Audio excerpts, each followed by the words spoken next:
Nota keberatan eksekusi perkara nomor 92 dari PIP-Sus TPK garing 2024 dari PN SMG atas nama terdakwa Kedi Afandi berdasarkan dakwaan penuntut umum Komisi Pemberantasan Korupsi Republik Indonesia surat dakwaan nomor .274 garing tut .01.04 garing 24 garing 11 garing 2024 tertanggal 6 November 2024 Semarang 20 November 2024. Izin majelis untuk bagian nomor sampai dengan halaman 2 bagian identitas mohon yang dibacakan.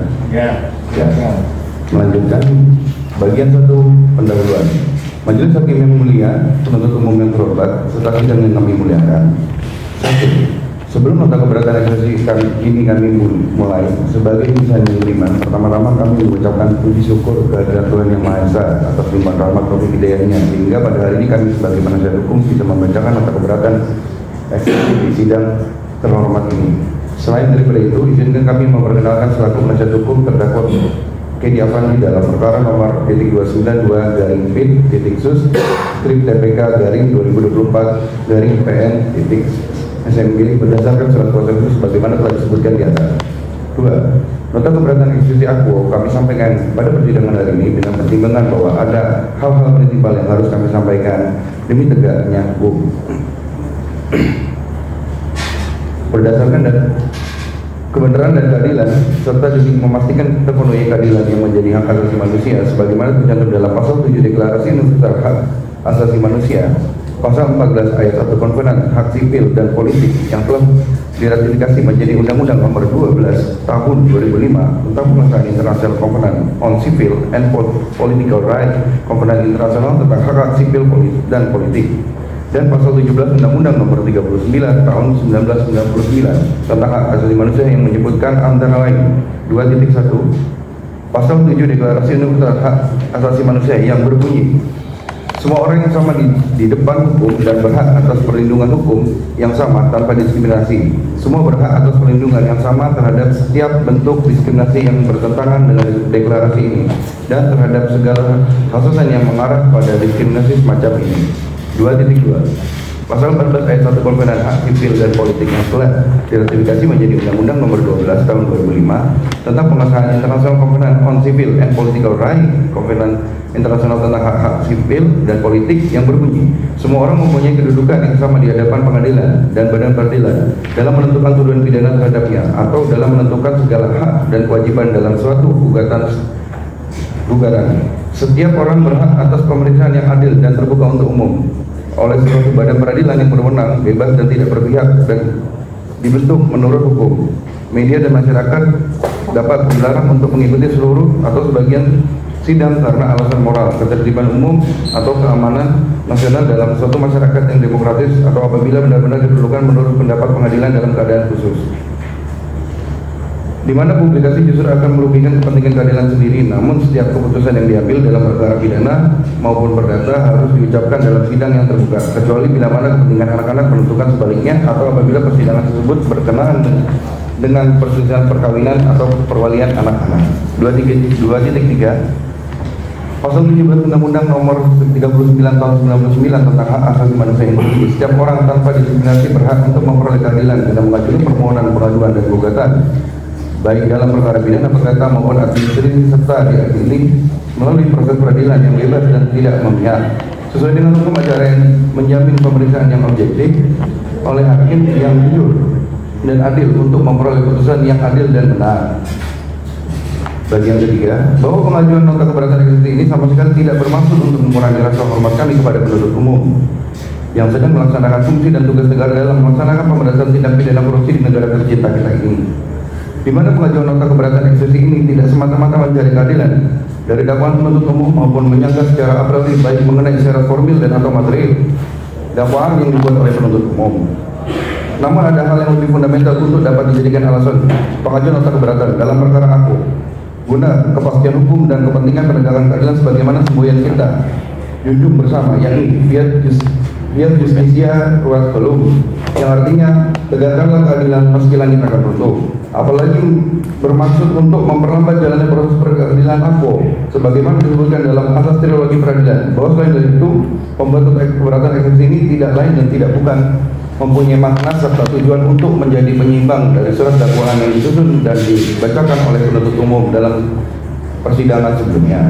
Bagian keempat, kami selaku penasihat hukum terdakwa percaya bahwa majelis hakim yang mulia akan mempertimbangkan dan mencermati segala masalah hukum tersebut, sehingga dalam nota keberatan eksepsi ini kami mencoba menggugah hati majelis hakim yang mulia agar tidak hanya melihat permasalahan ini dari sudut pandang yuridis dan atau hukum positif semata, namun dapat menekankan nilai-nilai keadilan yang hidup dalam masyarakat yang tentunya dapat meringankan hukuman terdakwa dan atau berlaku seadil-adilnya dalam menentukan suatu putusan yang akan dijatuhkan kepada terdakwa Setia Fandi.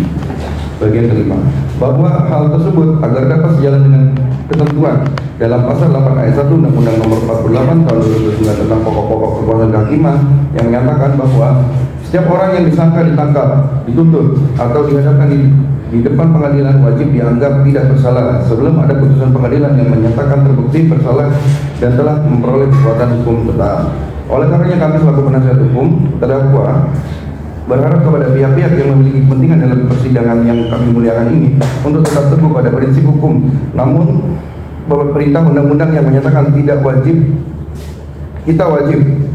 menganggap terdakwa dalam perkara AKO tidak bersalah sampai dengan adanya putusan pengadilan yang mempunyai kekuatan hukum yang tetap. Ingkrahwan Duij.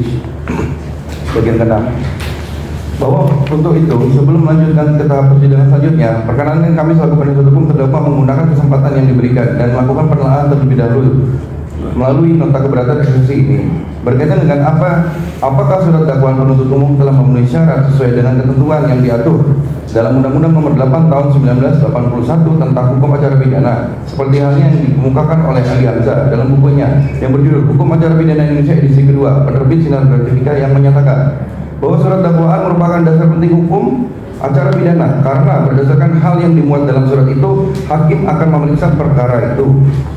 Bagian ke-7, surat dakwaan yang memuat berbagai uraian verbal tindak pidana yang diduga dilakukan terdakwa harus disusun berdasarkan bahan-bahan atau fakta-fakta yang kemudian ditarik dan disimpulkan dari hasil pemeriksaan penyidikan yang sudah tertuang secara resmi dalam berita acara pemeriksaan yang dilimpahkan oleh penyidik kepada penuntut umum. Bagian ke-8, setelah menerima dan mempelajari dengan seksama surat dakwaan yang disusun oleh penuntut umum atas nama terdakwa Setia Fandi, kami selaku penasihat hukum terdakwa merasa perlu untuk mengajukan nota keberatan eksepsi AKO. Sebagaimana diketahui bahwa kedudukan surat dakwaan penuntut umum merupakan titik tolak penting atau dasar pemeriksaan hakim dalam mencari kebenaran materi, sehingga yang mulia majelis hakim hanya dapat memutus dalam batasan-batasan peristiwa yang disampaikan dalam surat dakwaan penuntut umum atau tidak dapat menyimpan dari hal-hal yang dikemukakan. Hal tersebut sejalan dengan pendapat yang dikemukakan oleh Yahya Harhab terbitan tahun 1988 halaman 415 yang menyatakan bahwa putusan perkara pidana dalam teori maupun praktek sangat bergantung pada surat dakwaan. Oleh karenanya surat dakwaan merupakan landasan bagi hakim dalam memeriksa di muka persidangan dan kemudian menjadi landasan bagi hakim dalam menyusun pertimbangan hukum dan putusan terdakwa hanya dapat dipidana jika terbukti telah melakukan delik yang disebutkan dalam surat dakwaan penuntut umum, sebagaimana juga menjadi jurisprudensi Mahkamah Agung nomor 68/K/1973 tanggal 16 Desember 1976. Dengan demikian, menurut Prof. Ali Hamzah dalam bukunya yang berjudul Hukum Acara Pidana Indonesia edisi kedua, penerbit Sinar Grafika, halaman 168 menyatakan, yaitu jika terdakwa terbukti melakukan delik tetapi tidak disebutkan dalam surat dakwaan, maka ia tidak dapat dipidana. Sebagaimana yang telah kami uraikan di atas, bersama dengan ini kami berharap kepada yang mulia majelis hakim dan penuntut umum yang kami hormati serta sidang yang kami muliakan ini agar dapat melihat permasalahan dalam perkara AKO secara menyeluruh komprehensif, tidak terburu-buru dan tetap berpegang teguh pada Undang-Undang Nomor 8 Tahun 1981 tentang hukum acara pidana yang menjadi pedoman kita semua dalam menjalani sidang yang dimuliakan ini, dengan harapan dapat memberikan rasa keadilan yang seadil-adilnya bagi terdakwa dalam perkara AKO. Ini majelis untuk bagian kedua tentang terkait dengan dakwaan mohon dianggap dibacakan untuk seluruhnya pada halaman 9. Dan untuk selanjutnya bagian ketiga tentang ketentuan perumusan dakwaan izin dilanjutkan oleh rekan kami.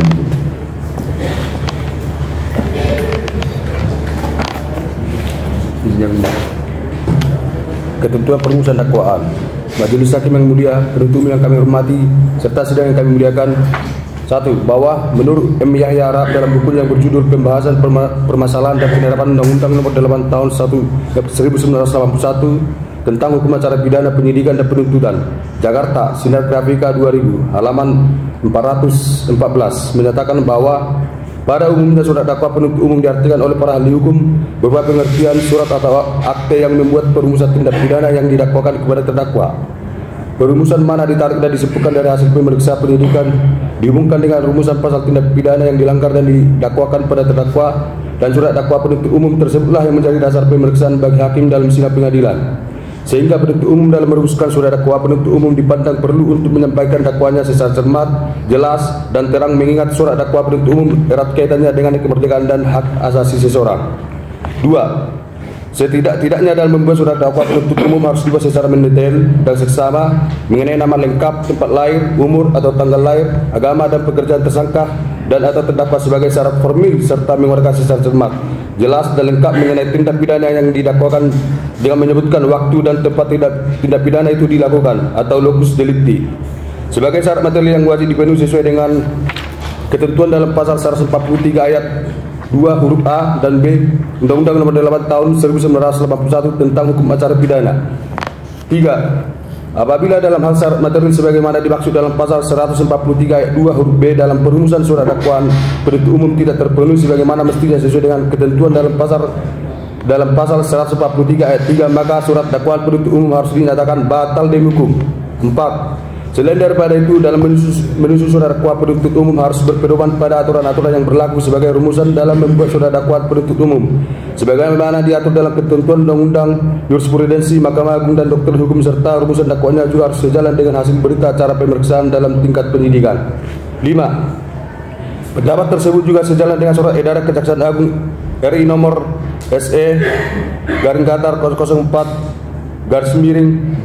JA /11/1993 tanggal 16 November 1993 tentang pembuatan surat dakwah penuntut umum dijelaskan perumusan cermat, jelas dan lengkap sebagai berikut.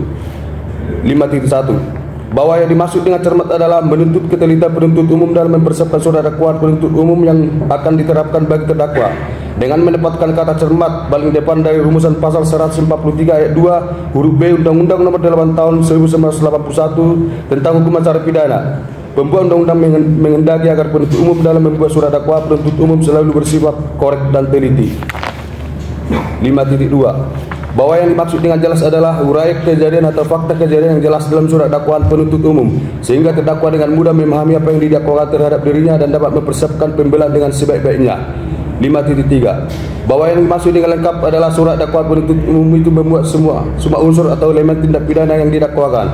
Unsur-unsur tersebut harus tertulis secara jelas di dalam uraian fakta kejadian yang dituangkan dalam surat dakwaan penuntut umum. 6.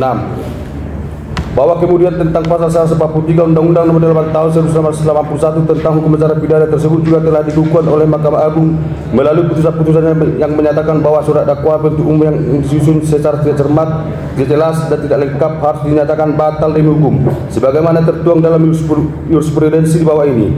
6.1 Jurisprudensi nomor 234K garing KR garing 1978 tanggal 10 November tahun 1979 yang pada pokoknya menyatakan bahwa karena tuduhan tidak jelas, tuduhan terus harus dinyatakan batal demi hukum.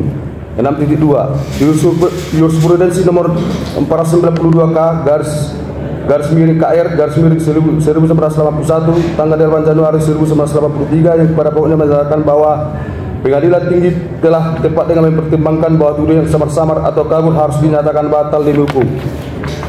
6.3 Jurisprudensi nomor 33K garis miring 1985 tanggal 15 Februari 1986 yang pada intinya menyatakan bahwa karena surat dakwah penuntut umum tidak dirumuskan secara cermat dan lengkap seperti yang dikehendaki oleh pasal 143 ayat 2 huruf B Undang-Undang Nomor 8 Tahun 1981 tentang Hukum Acara Pidana, dakwaan dinyatakan batal demi hukum. Yang mulia, izin yang mulia selanjutnya dibacakan oleh rekan saya. Izin melanjutkan yang mulia. Dasar dan analisis yuridis mengajukan nota keberatan atau eksepsi. Majelis Hakim yang mulia, penuntut umum yang kami hormati, serta sidang yang kami muliakan. Adapun hal-hal yang menjadi dasar bagi kami penasihat hukum untuk mengajukan nota keberatan dalam perkara itu adalah sebagai berikut. A.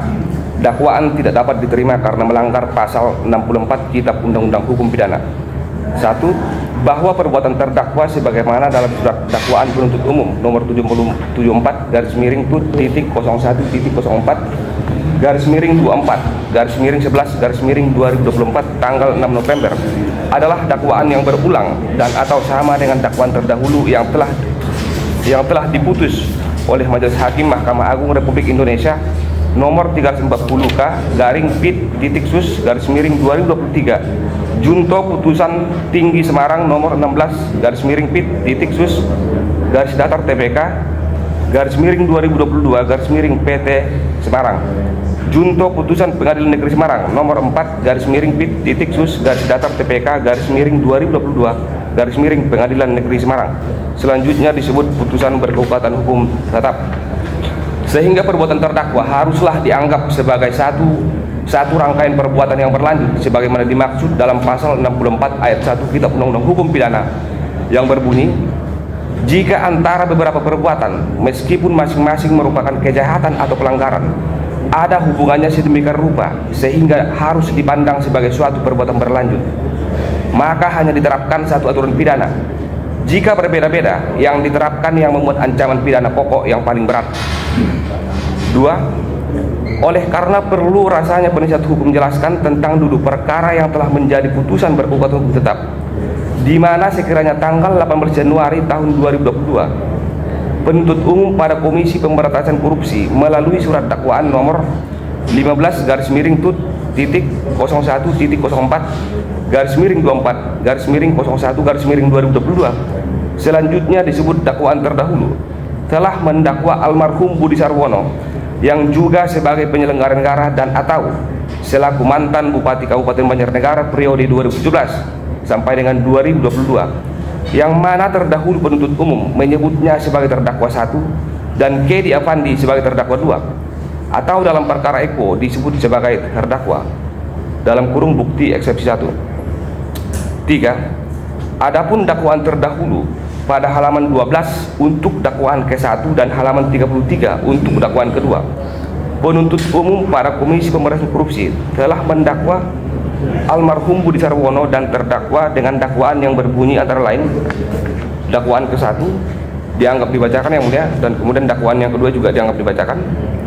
Nomor 4, sebagaimana fakta yang tidak bisa terbantahkan lagi atas diajukannya dakwaan terdahulu oleh penuntut umum pada Komisi Pemberantasan Korupsi dalam sidang tingkat pertama yang diperiksa dan diputus dalam putusan Pengadilan Negeri Semarang nomor 4-Pit-Sus-Datar-TPK-2022-PN Semarang tanggal 6 Juni 2022 oleh Bapak Rohmat SH selaku Hakim Ketua, Bapak A.A. Putumurah Rajendra SHMHum, Bapak Lujanto SHMH masing-masing selaku Hakim Anggota, dan Ibu Endang Wijayanti SH SOS MH selaku panitera pengganti pada saat itu di Pengadilan Tindak Pidana Korupsi pada Pengadilan Negeri Semarang, antara lain yang berbunyi mengadili 1 dianggap dibacakan yang mulia.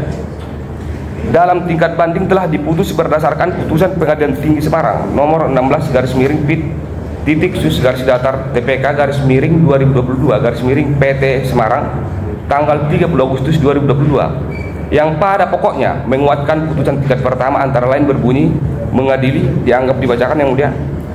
Dalam tingkat kasasi yang telah diputus dan telah berkekuatan hukum tetap berdasarkan putusan Mahkamah Agung Republik Indonesia nomor 340 K-Pit-Sus-2023 tanggal 28 Februari 2023 yang pada pokoknya mengadili sendiri antara lain berbunyi mengadili dianggap dibacakan yang mulia. Mengadili sendiri dianggap dibacakan. 5. Di mana dapat dipahami bahwa dalam pengambil keputusannya Majelis Hakim Mahkamah Agung yang memeriksa dan mengadili perkara tingkat kasasi dengan nomor 340K-Pit-Sus-2023 telah menetapkan dan menghukum almarhum Budi Sarwono dan terdakwa dengan hukuman sebagaimana penasihat hukum kutip tersebut. Dalam perkara itu, penuntut umum pada Komisi Pemberantasan Korupsi berdasarkan surat dakwaan nomor 74/tut.01.24/24/11/2024 tanggal 6 November 2024 kembali mengajukan dakwaan yang sama. Hanya saja situasi telah berubah karena almarhum Budi Sarwono sudah meninggal dunia pada tanggal 20 Februari 2024, sehingga penuntut umum pada Komisi Pemberantasan Korupsi menempatkan terdakwa Kedi Apandi sebagai terdakwa tunggal dalam perkara itu. Bahwa dalam dakwaan ke-1 maupun dakwaan kedua yang diajukan penuntut umum pada Komisi Pemberantasan Korupsi dalam perkara itu secara jelas menunjukkan telah mendakwa terdakwa untuk kedua kalinya dengan pasal yang sama, di mana hal tersebut menurut penasihat hukum terdakwa sangat bertentangan dengan ketentuan pasal 64 ayat 1 Kitab Undang-Undang Hukum Pidana sebagaimana sudah dikutip di atas. 7. Seharusnya penuntut umum pada Komisi Pemberantasan Korupsi dapat mengajukan dakwaan ke Pengadilan Tindak Pidana Korupsi pada Pengadilan Negeri Semarang secara bersamaan yang dibentuk dalam satu bundel surat dakwaan saja dan tidak dilakukan secara terpisah sebagaimana yang dilakukan oleh penuntut umum dalam perkara itu bila merujuk kepada laporan kejadian tindak pidana korupsi nomor LKTPK-Data08/Lit.02.02/2021 tanggal 26 Februari 2021 dan surat perintah penyidikan SPIN-Dik-Dik-01/001/05/2021 tanggal 25 Mei 2021 yang mana keduanya dapat dibuktikan oleh penasihat hukum melalui surat Komisi Pemberantasan Korupsi nomor B/Dik-00/23/05/2021 perihal pemberitahuan dimulainya penyidikan tanggal 28 Mei 2021 sekaligus menetapkan tersangka, sekaligus menetapkan status tersangka terhadap terdakwa yang pada pokoknya juga menerangkan dengan ini diberitahukan bahwa pada hari Selasa tanggal 25 Mei 2021 telah dimulai penyidikan dugaan tindak pidana korupsi berupa pegawai negeri atau penyelenggara negara secara langsung maupun tidak langsung dengan sengaja turut serta dalam pemborongan, dan seterusnya dibacakan yang mulia. Bukti eksepsi 2 yang mana berdasarkan uraian di atas sesuai fakta yang ada, pemeriksaan terhadap terdakwa sebenarnya sudah dimulai oleh penyelidik pada Komisi Pemberantasan Korupsi setidak-tidaknya tanggal 25 Mei 2021 jauh sebelum sidang tingkat pertama dengan nomor perkara 4/Bit-Sus-Data-TPK-2022 Pengadilan Negeri Semarang dimulai, yaitu tanggal 25 Januari 2022 dalam agenda sidang pertama.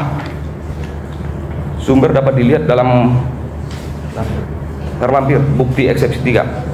8. Bahwa yang membuat proses pemeriksaan perkara itu semakin janggal dan terkesan dipaksakan, penyidik pada Komisi Pemberantasan Korupsi kembali melakukan penyidikan atas perbuatan almarhum Budi Sarwono bersama-sama dengan terdakwa dengan mengeluarkan surat perintah penyidikan nomor SPIN-Dik-01/01/2022 tanggal 13 Januari 2022 yang kemudian diajukan ke persidangan dalam perkara itu, sehingga Komisi Pemberantasan Korupsi terkesan ingin menghukum terdakwa seberat-beratnya, sebanyak-banyaknya tanpa memperhatikan hak terdakwa yang berhak diadili satu kali sebagaimana ketentuan pasal 64 Kitab Undang-Undang Hukum Pidana ayat 1, karena perbuatan terdakwa merupakan perbuatan yang berlanjut atau forgetful handling.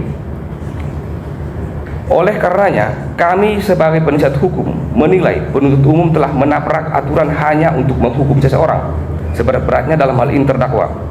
Hal ini juga bertentangan dengan teori hukum modern di mana pemidanaan bukan lagi berbicara tentang pembalasan semata atas perbuatannya, akan tetapi bertujuan untuk mengubah seorang terpidana menjadi lebih baik.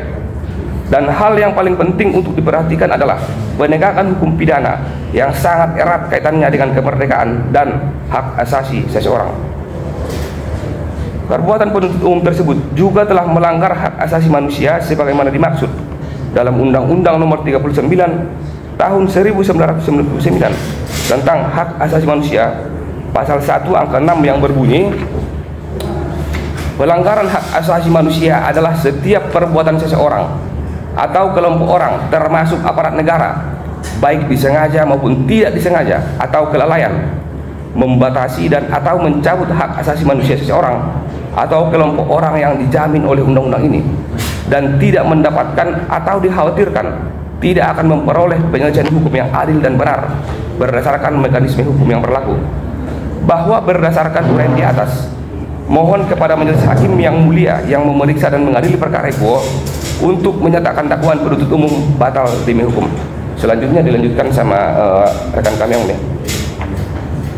Kewenangan menuntut pidana atau pelaku utama sudah meninggal dunia. 1. Bahwa berdasarkan pasal 77 KUHP yang berbunyi, kewenangan menuntut pidana hapus jika terdakwa meninggal dunia.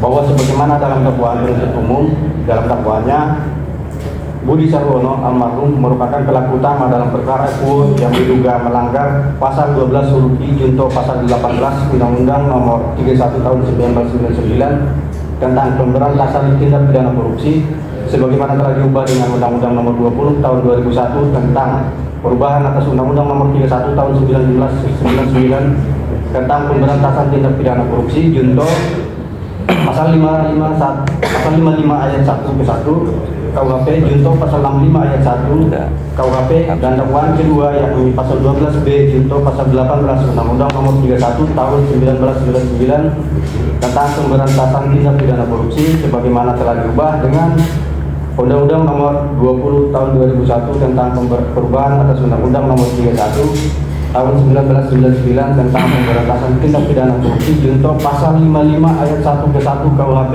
junto pasal 65 ayat 1 KUHP sebagaimana dalam dakwaan ke-1 dan dakwaan kedua penuntut umum. Sementara diketahui bahwa Budi Sarwono almarhum selaku pelaku utama dalam perkara UO telah meninggal dunia pada tanggal 20 Februari 2024 sesuai dengan kutipan akta nikah akta kematian nomor 3304 garis datar KM garis datar 21022 024 garis datar 0003 tertanggal 21 Februari 2024. 2. Bahwa penuntut umum menilai jika terdakwa turut serta melakukan perbuatan pengaturan proyek dan gratifikasi sebagaimana dalam dakwaan ke-1 dan dakwaan kedua penuntut umum, bahwa dalam buku pergeseran turut serta melakukan dalam ajaran penyertaan yang ditulis oleh Muhammad Ainul Syamsu SHMH penerbit Pranada Media pada halaman 62 yang mengutip pendapat Simon mengharuskan bahwa pelaku turut serta harus mempunyai kualitas yang sama dengan pelaku agar turut serta memenuhi syarat sebagai pelaku atau dader sebagaimana disebutkan dalam pasal 55 KUHP. Karena seseorang tidak dapat dipidana sebagai pelaku turut serta apabila dia tidak mempunyai kualitas yang sama dengan pelaku. Oleh karenanya pelaku turut serta harus mempunyai eigenskap atau perihal sifat kualitas yang sama dengan pelaku. Hal ini didasarkan pada pandangan bahwa pelaku turut serta adalah pembuat atau dader, sehingga pelaku turut serta juga diharuskan mempunyai semua kualitas pembuat meskipun dia tidak memenuhi rumusan delik. 3. Bahwa penuntut umum yang mengkualifikasi perbuatan terdakwa merupakan perbuatan turut serta melakukan perbuatan pidana sebagaimana dalam dakwaan ke-1 dan dakwaan kedua adalah keliru karena sangat jelas bahwa terdakwa tidak memiliki kualitas yang sama dengan pelaku atau dader, yakni Budi Sarwono almarhum yang merupakan penyelenggara negara dalam hal ini adalah Bupati Banjarnegara periode tahun 2017 sampai dengan 2022, sementara terdakwa adalah seorang swasta dan bukan penyelenggara negara. 4. Bahwa apabila pun penuntut umum menilai terdakwa telah melanggar ketentuan pasal 12 huruf I junto pasal 18 Undang-Undang Nomor 31 Tahun 1999 tentang pemberantasan tindak pidana korupsi sebagaimana telah diubah dengan Undang-Undang Nomor 20 Tahun 2001 tentang perubahan atas Undang-Undang Nomor 31 Tahun 1999 tentang pemberantasan tindak pidana korupsi sebagaimana dalam dakwaan ke-1 dan dakwaan kedua yakni pasal 12B junto pasal 18 Undang-Undang Nomor 31 Tahun 1999 tentang pemberantasan tindak pidana korupsi sebagaimana diubah dengan Undang-Undang Nomor 20 Tahun 2001 tentang perubahan atas Undang-Undang Nomor 31 Tahun 1999 tentang pemberantasan tindak pidana korupsi, maka kualitas terdakwa hanyalah sebagai membantu melakukan atau mendukung sebagaimana dimaksud dalam pasal 56 KUHP, bukanlah pasal 55 ayat 1 ke 1, karena kualitas terdakwa dengan pelaku utama atau dader tidaklah sama. 5. Bahwa karena perbuatan terdakwa yang merupakan pembantuan atau manipulating, sehingga terdakwa tidak dapat diajukan pemeriksaan di pengadilan tanpa adanya proses pemeriksaan terhadap pelaku utama atau dader. Bahwa oleh karena pelaku utama atau dader dalam hal ini Budi Sarwono almarhum selaku penyelenggara negara telah meninggal dunia, maka penuntutan terhadap Budi Sarwono atau almarhum gugur. Demikian pula terhadap terdakwa sesuai dengan pasal 77 KUHP, sehingga berdasarkan uraian huruf B angka 1 sampai dengan angka 5 di atas, mohon kiranya majelis hakim yang mulia yang meriksa dan mengadili perkara FUO untuk menyatakan hapusnya kewenangan menuntut pidana penuntut umum pada perkara FUO serta menetapkan surat dakwaan nomor 74/01.04/11/2024 tanggal 6 November 2024 batal demi hukum. C. Dakwaan obskur legal atau dakwaan kabur. 1. Bahwa penuntut umum tidak cermat, tidak jelas, dan tidak lengkap dalam menguraikan terjadinya peristiwa tindak pidana. Hal ini dapat dilihat dalam surat dakwaan penuntut umum, khususnya dalam dakwaan kedua tentang penerimaan gratifikasi paket pekerjaan di Kabupaten Banjarnegara tahun anggaran 2019 dengan uraian sebagai berikut. 1.1. Pada angka 1 huruf A halaman 16 surat dakwaan penuntut umum dalam dakwaan kedua yang menerangkan, mohon dianggap dibacakan, bahwa dapat penasihat hukum menjelaskan sebagaimana uraian pada poin 1.1 di atas, di mana penuntut umum tidak menguraikan secara jelas tanggal dan bulan atau tempus kapan tindak pidana itu dilakukan, dan sama sekali tidak menyebutkan tempat atau lokus delikti di mana tindak pidana itu dilakukan. 1.2. Pada angka 1 huruf G halaman 17 surat dakwaan penuntut umum dalam dakwaan kedua yang menerangkan, mohon dianggap dibacakan, bahwa dapat penasihat hukum menjelaskan sebagaimana uraian pada poin 1.2 di atas, di mana penuntut umum tidak menguraikan secara jelas tanggal dan bulan atau tempus kapan tindak pidana itu dilakukan. 1.3. Pada angka 1 huruf H halaman 18 surat dakwaan penuntut umum dalam dakwaan kedua yang menerangkan, dianggap dibacakan, bahwa dapat penasihat hukum menjelaskan sebagaimana uraian pada poin 1.3 di atas, di mana penuntut umum tidak menguraikan secara jelas tanggal dan bulan atau tempus kapan tindak pidana itu dilakukan, dan sama tidak menyebutkan tempat atau lokus delikti secara spesifik di mana tindak pidana itu dilakukan. 1.4. Pada angka 1 huruf I halaman 18 surat dakwaan penuntut umum dalam dakwaan kedua yang menerangkan, dianggap dibacakan, bahwa dapat penasihat hukum menjelaskan sebagaimana uraian pada poin 1.4 di atas, di mana penuntut umum tidak menguraikan secara jelas tanggal dan bulan atau tempus kapan tindak pidana itu dilakukan. 1.5. Pada angka 1 huruf J halaman 18 surat dakwaan penuntut umum dalam dakwaan kedua yang menerangkan, dianggap dibacakan, bahwa dapat penasihat hukum menjelaskan sebagaimana uraian pada poin 1.5 di atas, di mana penuntut umum tidak menguraikan secara jelas tanggal dan bulan atau tempus kapan tindak pidana itu dilakukan. 1.6. Pada angka pada angka 1 huruf K halaman 18 surat dakwaan penuntut umum dalam dakwaan kedua yang menerangkan, dianggap dibacakan, bahwa dapat penasihat hukum menjelaskan sebagaimana uraian pada poin 1.6 di atas, di mana penuntut umum tidak menguraikan secara jelas tanggal dan bulan atau tempus kapan tindak pidana itu dilakukan. 1.7. Pada angka 1 huruf L halaman 19 surat dakwaan penuntut umum dalam dakwaan kedua yang menerangkan, dianggap dibacakan, bahwa dapat penasihat hukum menjelaskan sebagaimana uraian pada poin 1.7 di atas, di mana penuntut umum tidak menguraikan secara jelas tanggal dan bulan atau tempus kapan tindak pidana itu dilakukan. 1.8. Pada angka 1 huruf M halaman 19 surat dakwaan penuntut umum dalam dakwaan kedua yang menerangkan, dianggap dibacakan, bahwa dapat penasihat hukum menjelaskan sebagaimana uraian pada poin 1.8 di atas, di mana penuntut umum tidak menguraikan secara jelas tanggal dan bulan atau tempus kapan tindak pidana itu dilakukan.